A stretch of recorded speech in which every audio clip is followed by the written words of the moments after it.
Donc Damon à l'origine, c'est un jeune anglais, très jeune, musicien, un peu producteur, rêve à 25 ans de monter un studio où il pourrait avoir Pink Floyd, Elton John et compagnie, quoi. Bon, évidemment, un rêve de gamin. Que c'était l'époque où on commençait les studios résidentiels et qu'il savait très bien que les grands groupes cherchaient à enregistrer hors d'Angleterre pour plusieurs raisons. D'abord parce qu'ils prenaient beaucoup de temps pour faire les disques, plusieurs mois, et aussi parce que pour des raisons de taxes. Donc Damon, c'était quelqu'un d'extrêmement jeune et très ambitieux. Voilà, bon. Et doué, il faut avouer. Enfin, bon, voilà. Donc il s'était entouré de deux personnes. Il s'était entouré d'un copain à lui qui s'appelait David Palmer, qui était quelqu'un qui était un peu l'homme de maison, quoi, pour gérer au quotidien. Donc sa femme l'aidait un peu à un moment donné pour tout ce qui était travail administratif. Et il s'est surtout entouré donc de John Etches, le fameux ingénieur du son, qui lui a amené tout le carnet d'adresses. Parce que lui, il avait travaillé à la BBC et il connaissait tout le monde, absolument tout le monde. C'est un très très bon ingénieur du son.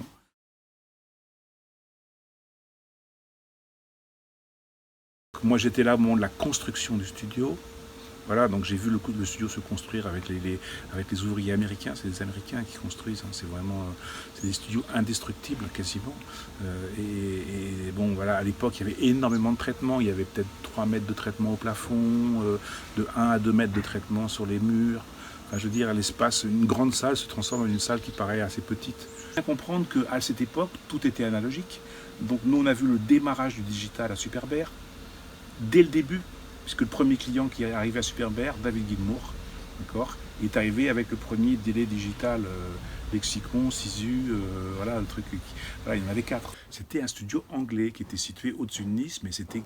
D'ailleurs, pendant 3 ans, personne ne savait où était ce studio, ni on a entendu les bruits les plus obscurs qui couraient, parce qu'il n'y avait aucune publicité dans aucun magazine français, il n'y avait aucun contact avec le monde de la musique en France. C'est le studio résidentiel, typiquement. Les gens habitent sur place, vivent sur place, et ils sont hors du monde habituel, c'est-à-dire hors du contexte londonien, où il y a toutes les choses qui les extraient du travail, les problèmes de famille, les problèmes de trop de gens dans tous les sens. Donc là, les gens sont concentrés sur leur travail. C'est ça qu'ils apprécient dans le studio résidentiel. Ce Damon Metrebian, il a réussi à réaliser son rêve de gamin, de musicien, d'avoir les plus grandes stars. Voilà. Et au bout du compte, il se désintéresse du studio quand même au bout d'un moment, parce qu'il a ce dont il rêvait au bout de 3 ans. Moi, j'ai resté 3 ans.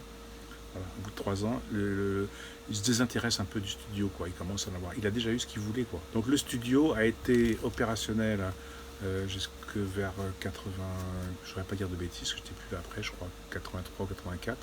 Mais quand moi je suis parti en 80, c'était déjà, ça sentait plus très très bon, quoi.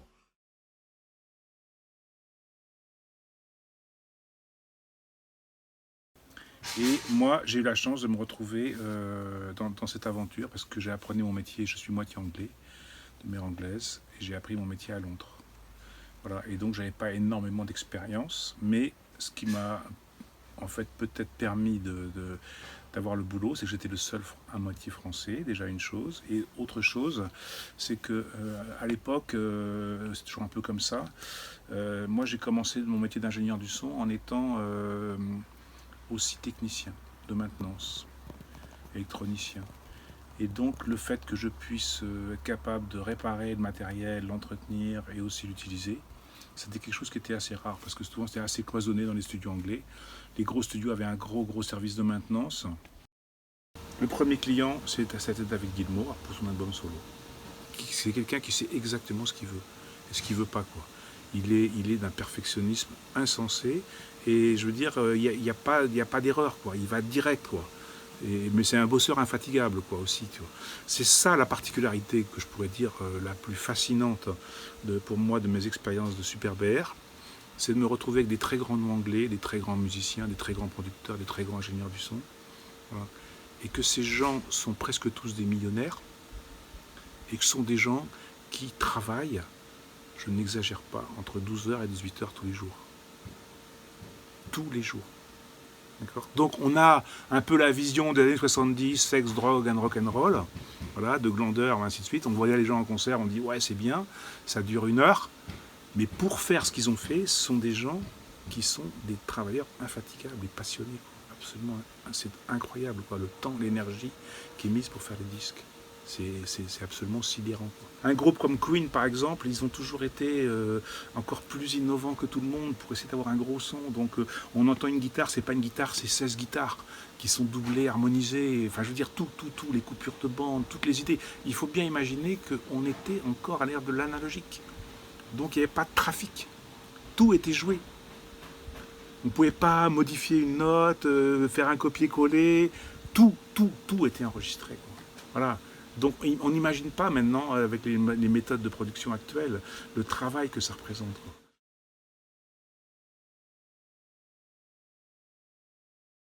Alors qui dit création dit quelquefois problème tension. Bon, pourquoi tension? Parce que les musiciens ont eux-mêmes des tensions entre eux. Ils n'ont pas tous les mêmes esthétiques. Ils n'ont pas tous la même façon de voir la vie et de voir la musique. Ils font appel à des producteurs qui, eux, sont là pour résoudre les problèmes. D'accord? Et à faire les choix. Parce que le problème, c'est qu'un mixage, une captation ou une prise de son, ce sont des choix. D'accord? Une fois que les choix sont faits, c'est trop tard pour changer. Et quand on est en situation de mix, il peut y avoir des conflits entre les musiciens. Ça arrive très régulièrement. Le cas ultime, ça a été le Wall, d'accord, qui a été un cauchemar, parce que les musiciens ne pouvaient plus s'entendre. C'était la fin des Pink Floyd. Et ils sont venus pendant 4 mois, ils ont enregistré pendant 4 mois, sans jamais enregistrer ensemble. Donc, il y a tout le travail technique, le savoir-faire de prise de son, d'être sûr que tout est parfaitement réglé, les magnétos, les périphériques, que tout marche. On doit donc on va faire les choix des micros avec les ingénieurs du son, les positionner comme il faut, s'adapter à toutes sortes de choses, s'assurer que les réseaux casques sont idéaux. Enfin, c'est tout un travail. Voilà. Et à côté de ça, les problèmes de choix de musique, les problèmes de psychologie, parce que quelquefois il y a des gens qui sont adorables, quelquefois il y a des gens qui sont insupportables. Et ces gens insupportables, comme les gens adorables, doivent être entièrement satisfait minute après minute de la prestation du studio. C'est que chaque client doit être en permanence satisfait. Donc ça veut dire qu'il faut un travail de psychologie, de patience, d'accord, et de comprendre, d'anticipation de ce que les gens attendent.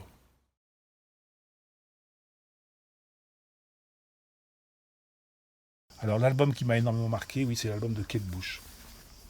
Donc Kate Bush est venue avec un ingénieur du son qui travaillait un des plus gros studios anglais qui s'appelle Air Studio, le studio de George Martin, et John Kelly, extraordinaire ingénieur du son. Voilà. Et donc Kate Bush, bon, c'était peut-être l'artiste avec Queen qui était peut-être les plus impressionnants, quoi, les plus extraordinaires. Kate Bush était très très jeune. Kate Bush a été découverte par David Gilmour quand elle avait 16 ans. Et elle est devenue numéro 1 top female artiste chez EMI, la plus grosse boîte anglaise. Son deuxième album, sur lequel j'ai participé, pour moi, c'était vraiment un truc extraordinaire. Donc l'album s'appelle Lionheart, elle avait 19 ans. Donc c'était un mélange d'une extrême jeunesse et d'une maturité musicale absolument insensée, quoi, éblouissante. Quand on écoute un morceau de Kate Bush, en fait, on ne comprend pas tout ce qu'on entend, on ne sait pas tout ce qu'il y a. Il y a plein de couches, de sous-couches, d'accord. Et quelquefois, en écoutant, on redécouvre encore des choses qui ont été dans les arrangements qui étaient tout simplement extraordinaires, quoi. Donc ça, c'était sa maturité exceptionnelle de jeune musicienne. Alors que normalement, ce sont des gens qui ont des 30 ans, 40 ans d'expérience pour faire ce genre de choses, quoi. L'autre souvenir quand même dont je dois parler, parce que c'est quand même un des disques les plus mythiques qui a été fait à Super Bear, c'est l'album de Queen, d'accord. Parce que Queen, en fait, était quand même le groupe de rock légendaire jazz. Ça a été vraiment la grande classe de technique, de studio, de prise de son, de savoir-faire. C'est absolument phénoménal, quoi. Freddie Mercury était quelqu'un d'une vraie diva, quoi. De tous les musiciens, c'est le plus diva de toutes les personnes que j'ai pu côtoyer. Donc difficile à gérer, mais bon, extraordinaire, quoi. Et par contre, l'équipe autour était ce qu'on appelle le producteur. En anglais, producteur. Mais je crois que c'est les bosseurs les plus dingues, quoi. Eux, c'était du 15h, 18h tous les jours, quoi. Donc, au bout d'une semaine, il a C'était un studio mythique parce que les gens qui sont venus sont les gens qui fréquentaient Abbey Road et ainsi de suite, les ingénieurs du son et les grands musiciens anglais. Le bouche à oreille a fonctionné, c'est ce que j'ai expliqué. Pourquoi le bouche à oreille a fonctionné, d'accord? C'est pour les raisons que j'ai mentionnées tout à l'heure. C'est-à-dire le savoir-faire technique, d'accord, la psychologie et la culture des gens qui sont là. Voilà. Ce qui fait que les gens repartaient emballés. J'ai eu la chance de vivre ça et d'apprendre mon métier des autres. Voilà. Ça, c'est aussi quelque chose qui est fondamental et qui a disparu. Moi, j'ai appris parce que j'étais au contact de ces grands ingénieurs du son, de John Etchells, à tous les autres qui sont passés à Super Bear, qui faisaient le même métier mais avec une façon différente. Déjà, c'est la même technique, mais il y a des façons différentes de l'utiliser. Ensuite, des psychologies différentes, d'accord? Parce que la psychologie, c'est au moins aussi important que la technique dans un studio d'enregistrement. Voilà. Et c'est ça qui m'a forgé.